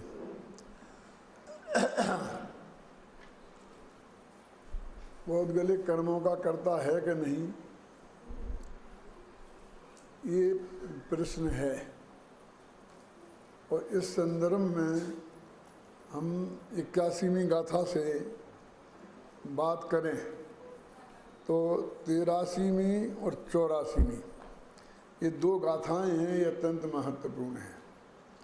83वीं गाथा में निश्चय नय की बात कही है और 84वीं गाथा में व्यवहार नय की बात कही है। 83वीं गाथा में जिसमें निश्चय नय की बात कही है, उसके ऊपर की गाथाओं में वो निश्चय नय के पोषण की बातें हैं और प्रमाण की बात है। और 84वीं गाथा के बाद जो व्यवहार की गाथा है, उसके आगे सब व्यवहार संबंधी हे उपादेयता कि वो कैसा सत्यार्थ है, इसकी चर्चा है। इसलिए आगे पीछे एकदम मिला करके एक बहुत व्यवस्थित विषय है। जो चले गए वो तो चले गए, उनकी बात अब जाने दें। लेकिन फिर भी जो बच्चे हैं, मैं उनसे ये कहना चाहता हूँ कि अभी यहाँ आगे पीछे 10-5 पेज पढ़ते क्यों नहीं है? यहाँ कितने स्पष्ट शब्दों में ये बात लिखी है कि आत्मा पौद्गलिक कर्मों का करता, भाव कर्मों का करता है या नहीं, जो भी कहा, व्यवहार से है और निश्चय से नहीं, वो बराबर दोनों के बारे में कथन है, एक एक गाथा में। और गुरुदेव श्री के कोटेशनों में बहुत अत्यंत स्पष्ट है ये विषय। यानी जिस विषय में कहते हैं बहुत चर्चा चल रही है और विवाद सुलझता नहीं है, यदि ये समयसार अनुशीलन के प्रकरण पढ़ लें तो मुझे कहीं कोई विवाद नज़र नहीं आता। और मेरे से तो कोई अपेक्षा कर ही नहीं सकता है कि वो जो कहेगा मैं उसकी बात का, किसी की बात का समर्थन करूँगा। मैं तो जो पूज्य गुरुदेव श्री की बात आमना से चली आई है और मैंने खूब सोच समझ कर सब ग्रंथों का आलोड़न करके इसमें लिखी है, वो बहुत सोच समझ के लिखी है, वो वही बात मेरे से आएगी। तब मैं आपको जरा कहता हूँ, थोड़ा सा आपको अंदाज लगेगा। आत्म करे ना कर्म गुण, 81वीं गाथा। आत्म करे ना कर्म गुण, ना कर्म आत्म गुण करे। ये निश्चय की बात हो गई ना, ये बिल्कुल नक्की और पक्की बात है कि आत्म करे ना कर्म गुण, इसमें द्रव्य कर्म भाव कर्म सब ले लेना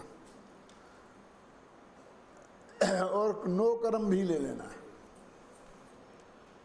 कर्म के नाम से जो भी जगत में हो वो सब ले लेना। आत्म करे ना कर्म गुण, ना कर्म आत्म गुण करे। अपन मानते कर्म के उदय से आत्मा में ये हुआ और आत्मा ने ऐसा किया तो कर्म बंधे, माने आत्मा ने कर्म बांधे और आत्मा में जो विकृति हुई वो कर्म के उदय से हुई।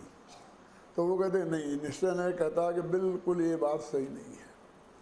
पर परस्पर परिणमन में दोनों परस्पर निमित्त हैं, ये बात। पर दोनों में जो परिणमन होता है परस्पर, उन दोनों के परिणमन में दोनों परस्पर में निमित्त हैं। ये उसका निमित्त है, वो इसका निमित्त है। एक तो ये बात समझ लो कि निमित्त हमेशा पर होता है।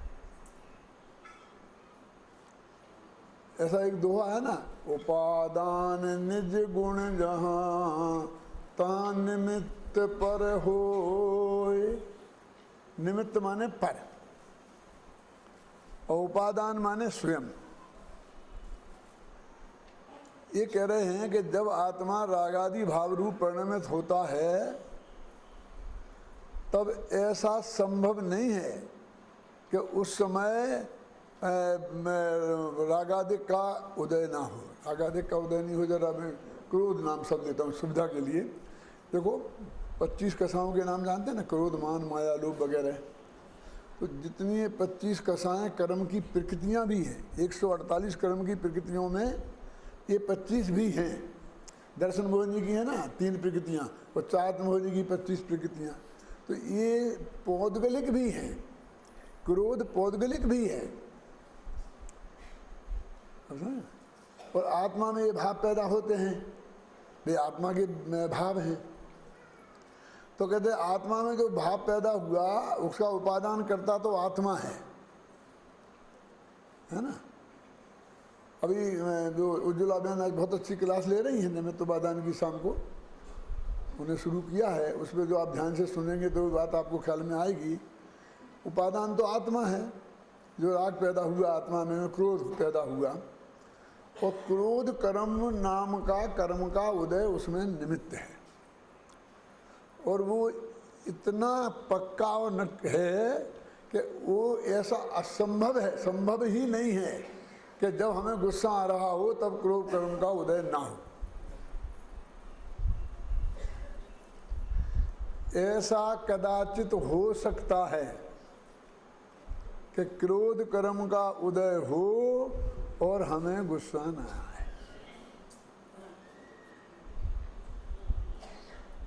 क्या अब आप कहेंगे कि ये उल्टी उल्टी गंगा क्यों बहा रहा है? इसलिए कि कर्म तो समझदार है नहीं, फिर जो समझदारी से काम करेगा है तो वो तो अपने समय पर उदय में आएगा। और जब कर्म उदय में आएगा उस वक्त आत्मा राग रूप पर्ण में और नहीं पर्ण में, ये तो समझदार है। यदि ऐसा मान लेंगे कि प्रणमन करना ही पड़ेगा, गुरुदेव की भाषा में कहूँ तो डिग्री टू डिग्री, तो मोक्ष का मार्ग रुक जाएगा। क्योंकि अनादि से कर्म का उदय तो हमेशा ही मिथ्यात्व कर्म का उदय ही है, और मिथ्यात्व कर्म के उदय में ही मिथ्यात्व कर्म के नाश का पुरुषार्थ होता है ना। उसका क्रोध कर्म का उदय है और हमारा उपयोग दूसरे काम में लग रहा है। आत्मा में लग रहा हो तो उससे बढ़िया कोई दूसरा काम ही नहीं है। लेकिन अपने पुत्र का वियोग हो गया हो और एकदम शोक में लग रहा है, तो क्रोध को कहाँ अवसर है? वो तो रोता रहेगा। अभी करुणानियोग वाले बताएंगे वो उसमें संक्रमण हो गया, उसमें जाके उसके रूप में आ जाएगा, ये हो जाएगा, वो उनसे समझ लेना। लेकिन वो तो एक ही तीव्रता में किसी एक भाव में ही रह सकता है ना, है? समझ रहे हैं ना आपके? तो ऐसा समय हो सकता है। मैंने मिथ्यात्व कर्म के उदय के काल में मंद तीव्र में नहीं, टोडरमल जी ने लिखा है, नदी का प्रवाह तीव्र हो उस पर हाथ पैर मारोगे तो बेटा कुछ नहीं होने वाला है, और मंद में यदि चुपचाप शांति से बहते रहे तो समुद्र में ही जाके गिरने वाले हो। उसमें हाथ पैर मारोगे तो किनारे लग सकते हो। लेकिन कर्म का आत्मा में राग गुस्सा आया है तो उस वक्त ऐसा तो हो सकता है कि सामने वाले ने आपको गाली दी हो कि नहीं दी हो, और फिर भी गुस्सा आ जाए बिना गाली दिए भी, और गाली देने पर भी आ जाए।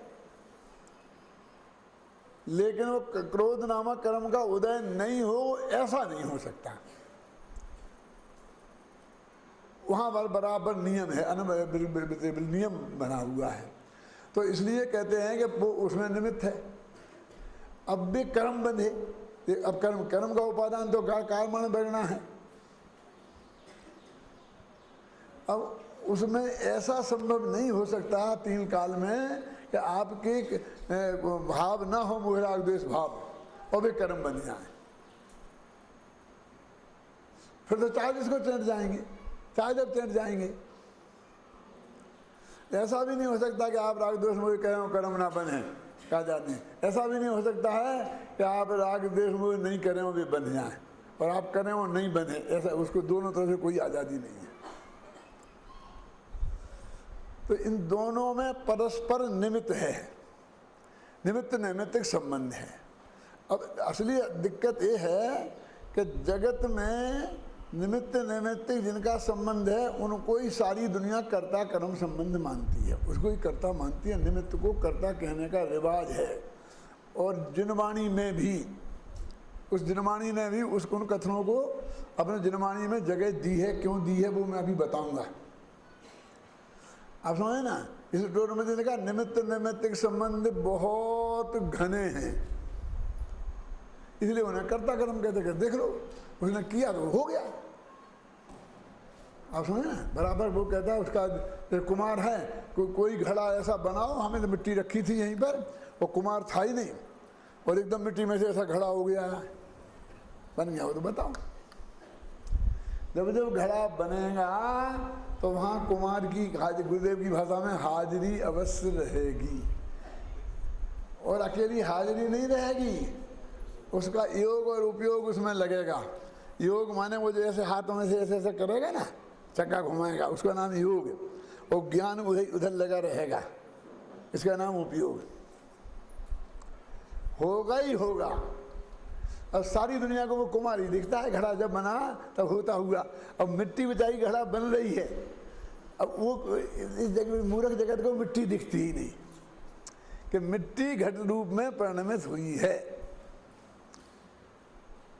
क्योंकि यदि ककरीली मिट्टी होती तो घट नहीं बन सकती, रेती थी होती तो घट नहीं बन सकती थी।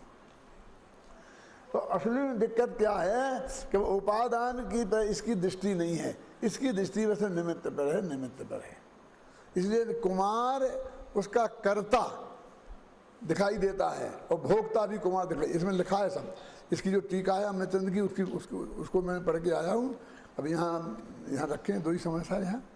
ये मेरी टीका, ये जयचंद छाबड़ा की टीका, ये सोनगढ़ की छपी, ये जयपुर की छपी, और ये बीच में मैं बैठा हूँ।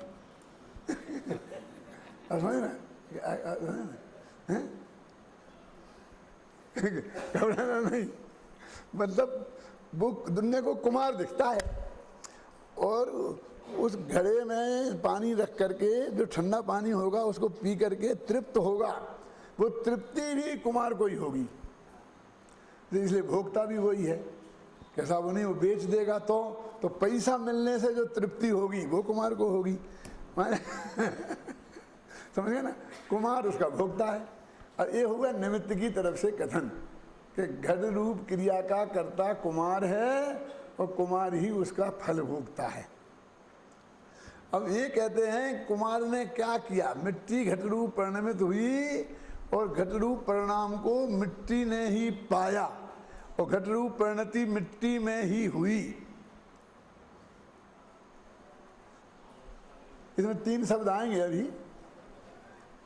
कर्ता परिणामी द्रव्य क्रिया रूप परिणाम परिणति पर्याय की फिरन एक वस्तु त्रय नाम। बनारसीदास का समझे क्या है। परिणामी द्रव्य करता है, माने जो द्रव्य में परिणमन हुआ वो करता है, जो दूर बैठा निमित्त है वो करता नहीं है, ये कह रहा है।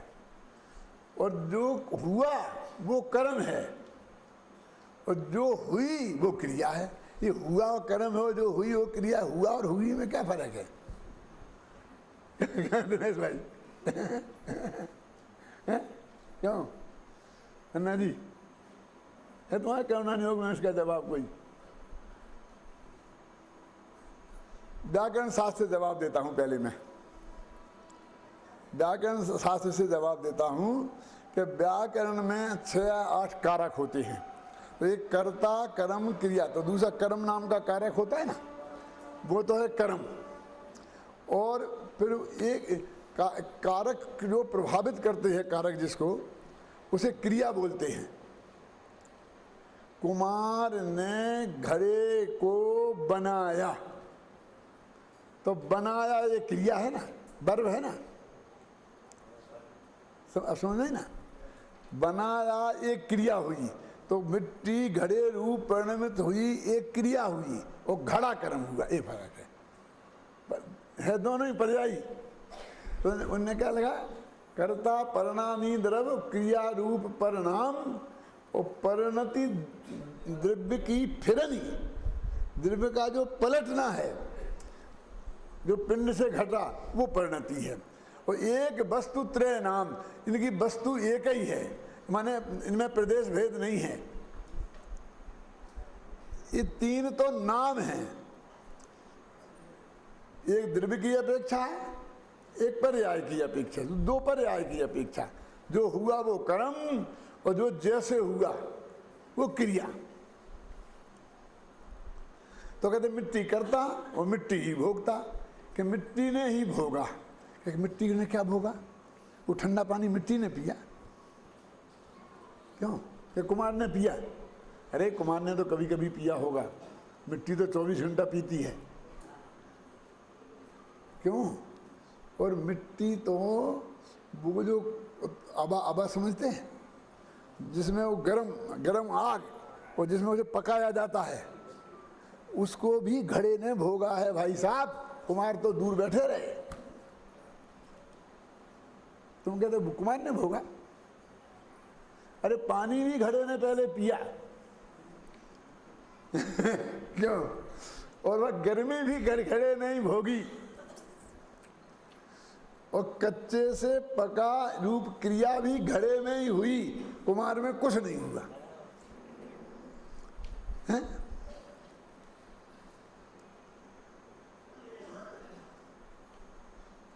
क्या समझ में है?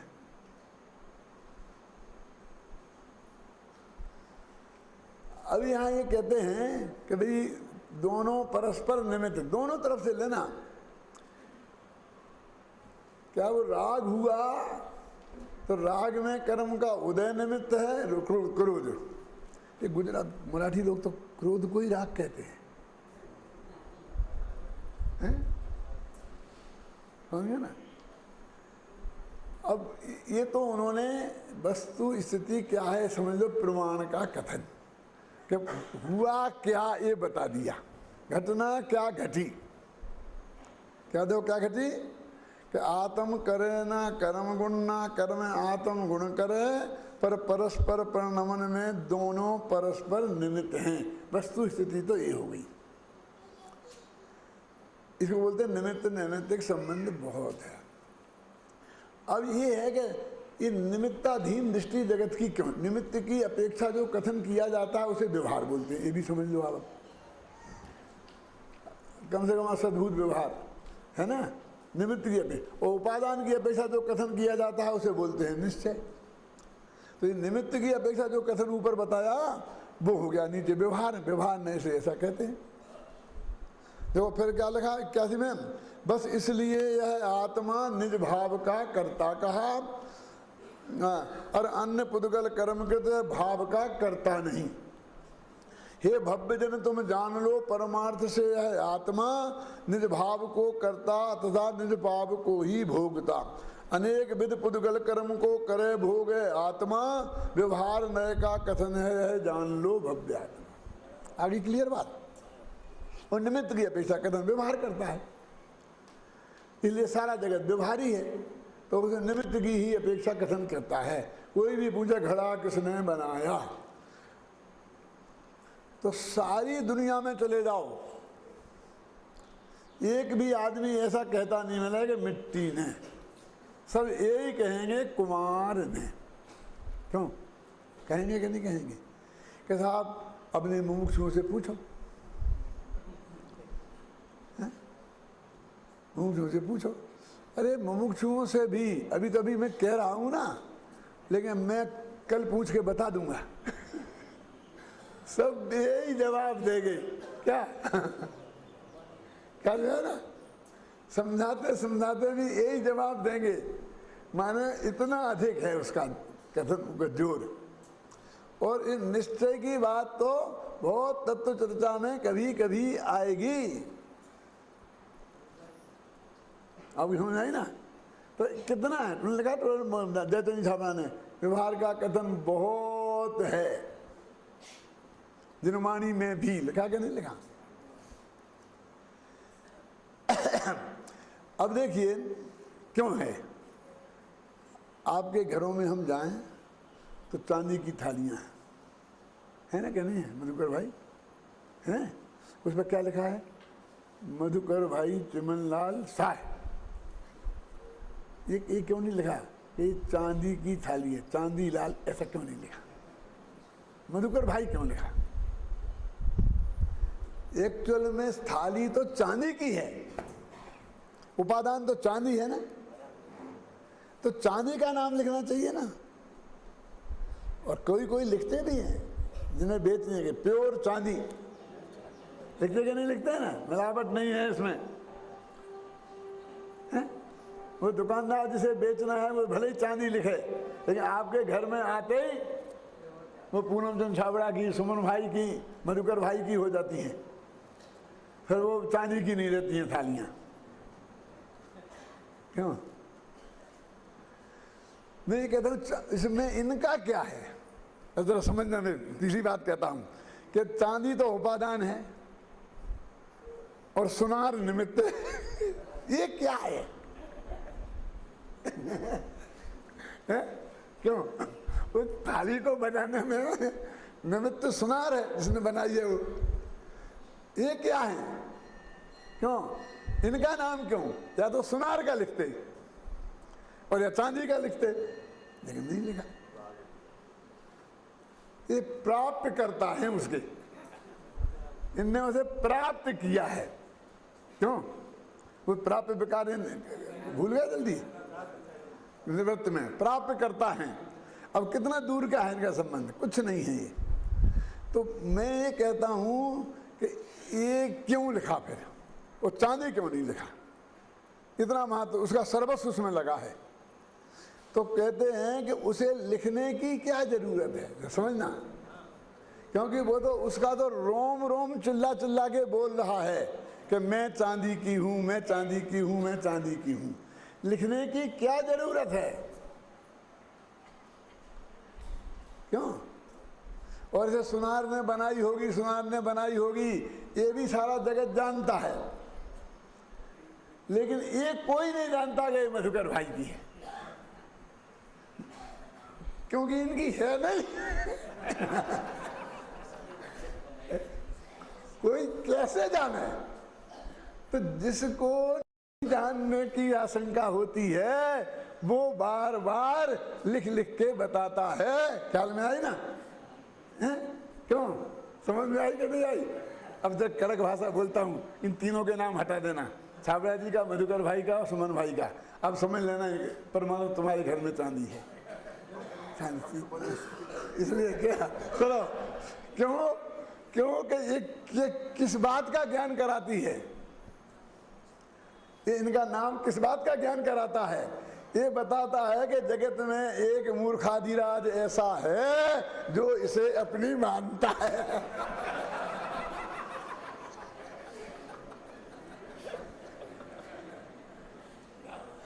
इसका पता कैसे चले? क्योंकि इसका पता नहीं चलेगा।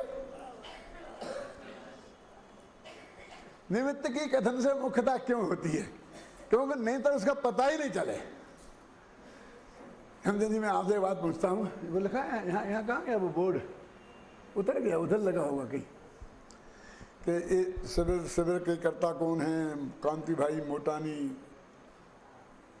और जो भी जो है ना, रमेश जी, मंगल जी और जगदीश भाई। ये क्यों नहीं लिखा कि हुकुमचंद भागल, शांति कुमार पाटिल? ये क्यों नहीं लिखा? हमारे पास तो हम रहे। क्यों? ये क्यों लिखा? ये तो बिना लिखे ही सबको पता चल रहा है। ये तो बिना लिखे ही सबको पता चल रहा है, इसमें लिखने की क्या जरूरत है? क्यों? यदि वो नहीं लिखा जाता तो किसी को पता नहीं चलता। समझिए ना? तो जिसके नाम के लुप्त होने का डर है उसका उल्लेख किया जाता है।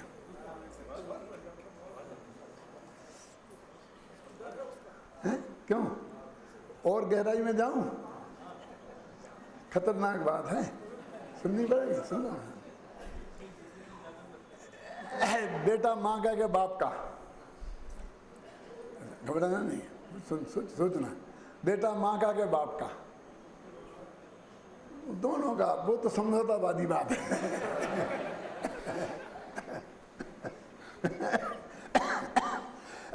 पहले दोनों का हिसाब किताब बता दूं? दोनों का क्या? ये दोनों का बोलने वाले कौन लोग हैं? क्यों?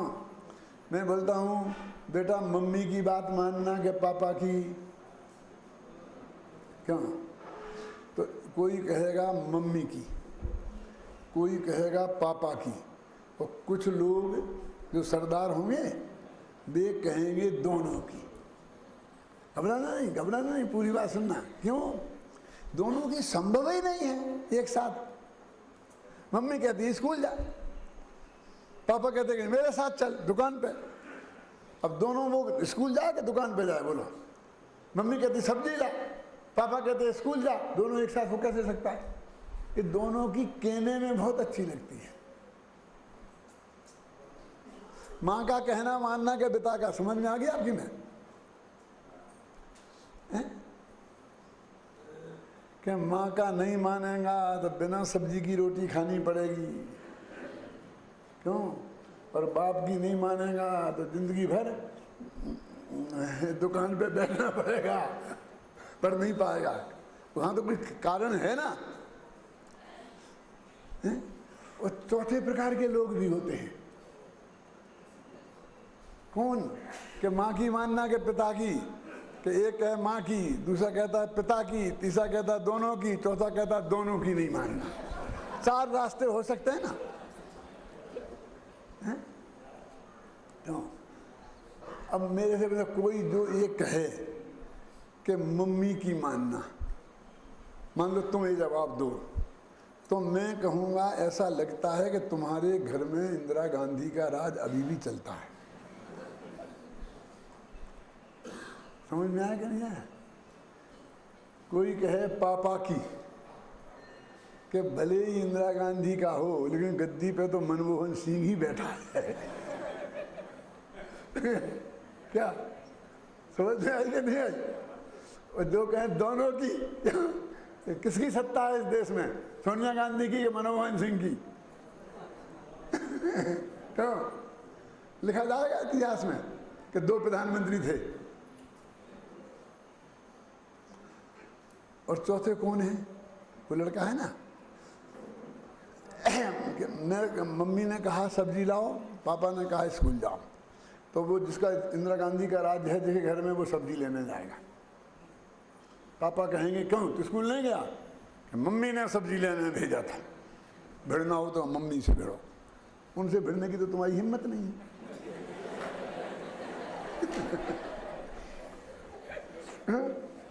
यदि स्कूल जाना हुआ तो स्कूल चले गए, मम्मी ने कहा सब्जी नहीं लाया, कि पापा ने स्कूल भेज दिया था। क्यों?